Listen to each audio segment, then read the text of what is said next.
ঈদে মিলাদুন্নবী বা 12 রবিউল আউয়াল পালন করা জায়েজ আছে কিনা, এই নিয়ে একদল আলেম ওলামা তিনারা এটাকে নাজায়েজ, বিদআত এগুলো বলতেছেন। অন্যদিকে আরেক দল আলেম তিনারা এইটাকে পালন করাটা ঈদ বলে ঘোষণা দিয়ে তারা জশ্নে জুলুস এবং রাস্তার মধ্যে ব্যানার নিয়ে তারা মিছিল করেন, দীর্ঘ বিরাট শোডাউন করেন। তো এই দুইটার মধ্যে আসলেই পার্থক্য কি, এই দুইটার মধ্যে আমরা শুনবো যে এক দল বলতেছে নাজায়েজ বেদাত, আর এক দল বলতেছে যে না এটা পালন করা যাবে। তাহলে মাঝখানে যে জনগণ বা সাধারণ আম মানুষ তারা কোন দিকে যাবে? তারা কি আসলে পালন করবে না বাদ দিবে? কেননা আলেমদের মধ্যেই দুই ভাগ, একদল আলেম বলতেছে জায়েজ বা এটা পালনও করতেছে, আবার আরেক দল আলেম তিনারা নাজায়েজ বা বিদাত বলতেছে। তাহলে এতে সাধারণ মানুষ খুব বিপদগ্রস্ত। এই নিয়ে সঠিক একটা সমাধান আজকে আমরা শুনবো, এবং যাতে করে কোনো প্রকার মতানৈক্যর মধ্যে আমরা সাধারণ মানুষ না থাকি এবং এটা নিয়ে বাড়াবুড়া না করি।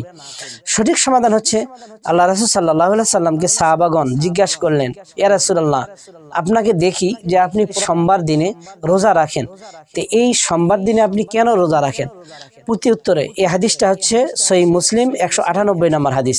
আল্লাহ রাসূল সাল্লাল্লাহু আলাইহি সাল্লাম বলেন, সাহাবীরা, আমি সোমবার দিনে রোজা রাখি এই কারণে যে আল্লাহ তাআলা এই পৃথিবীতে তোমাদের নবীকে আমাকে এই সোমবার দিনেই প্রেরণ করেছেন। আবার দ্বিতীয় নম্বর কারণ হচ্ছে যে এই সোমবার দিনে আমার প্রতি ওহী নাজিল করিয়াছেন।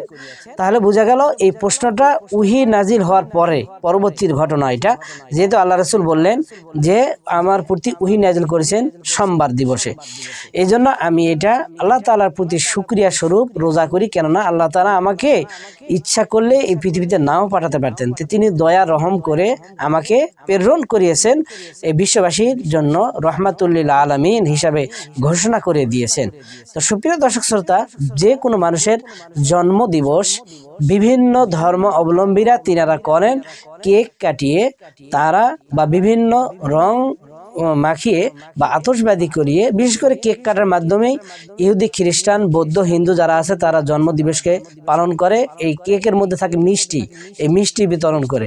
অন্যদিকে আল্লাহ রাসূল সাল্লাল্লাহু আলাইহি সাল্লামের জন্মদিবস যেটা 12 রবিউল আউয়াল, এইটা পালন করা আমাদের জন্য একান্ত জায়েজ, তবে কেক কাটিয়ে নয়, মিষ্টি হালুয়া খেয়ে নয়। যেমন আমাদের দেশে যে জশ্নে জুলুস এবং শোডাউন করে, সেখানে হালুয়া রুটি এগুলো খেয়ে এই আল্লাহ রাসূলের জন্মদিবস পালন করে। হ্যাঁ, এটা জায়েজ আছে, কিন্তু এইভাবে নয়। সত্যিকার যদি আপনি পালন করতে চান তাহলে আপনাকে ওই 12 রবিউল আউয়াল যেই দিনে পড়ুক ওই দিন আপনাকে রোজা রাখতে হবে। রোজা সত্যিকার রোজা রাখার মাধ্যমেই আল্লাহ রাসূলকে আপনি যে ভালোবাসেন বা তার আগমন উপলক্ষে এইটা দ্বারা প্রমাণ আপনাকে করতে হবে যে আমি আল্লাহ রাসূলের এই 12 রবিউল আউয়াল পালন করতেছি। তাহলে এখন আমরা বুঝতে পারলাম যে আল্লাহ রাসূলের যে জন্মদিবস যেটা পালন করতে হবে সেটা মূলত রোজা রাখার মাধ্যমে। রোজা বাদ দিয়ে যদি আপনি বিভিন্ন মিষ্টি বিতরণ ইত্যাদি খান, তাহলে এটা হলো বিধর্মীদের সাদৃশ্যপূর্ণ।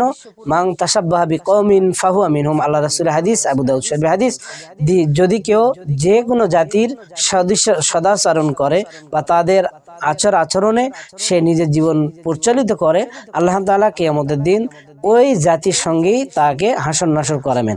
সুতরাং বিধর্মীদের মতো অন্যান্য জাতিদের মতো এই ধরনের বিভিন্ন কেক কাটিয়ে জন্মদিবস পালন করা এইটা জায়েজ নাই, অবৈধ। তবে জন্মদিবস আল্লাহ নবীর পালন করা জায়েজ এইভাবে রোজা রাখার মাধ্যমে, যেহেতু আল্লাহ রাসূল সোমবারের দিন রোজা রেখেছেন।